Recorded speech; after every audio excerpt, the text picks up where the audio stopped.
Gospod Kocec, sem za eno vprašanje. Občutite likvidnostne težave na trgu? Ne, likvidnost v zavarovalnici se zelo jasno meri z likvidnostnim količnikom, ta je vsak dan sproti izračunljiv, tako da nobenih likvidnostnih težav ni. Je pa likvidnost nekaj, kar je pa seveda potrebno spremljati tako v vsakem trenutku, kot jasno tudi neke prognoze za naprej delati.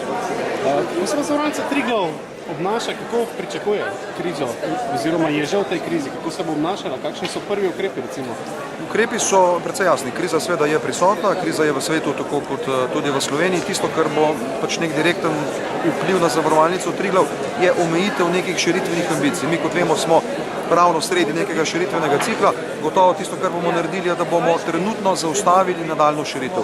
To je za nas pomembno, ker seveda, kot vemo, širitev Triglava prihaja iz regije, ampak v tem trenutku je gotovo bolje pač malo se umiriti, zbrati na tistih pozicijah, ki so pridobljene, počakati morda leto, dve in potem vedeti, kaj se bo zgodilo v prihodnosti. Pomanjkanje denarja na trgu. V Trimu trenutno nismo iskali novih kreditov, tako da zaenkrat tega še nismo občutili neposredno, čutimo pa to predvsem pri plačilih se strani investitorjev in pa zaradi zamikov pri določenih projektih. Kakšni so prvi ukrepi?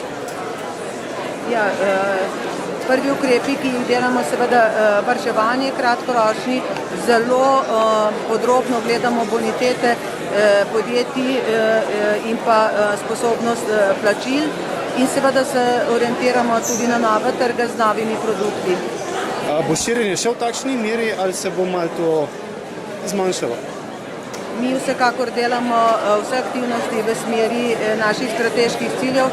Seveda ta sedanja situacija pomeni določene ovire, ki jih bomo morali v tem času prebroditi. Prinaša veliko negativnih plati, pa tudi nekatere pozitivne, predvsem kar se tiče vzpostavitve določenih novih razmerij tudi v podjetju, novih portfelja, novih produktov in tako naprej.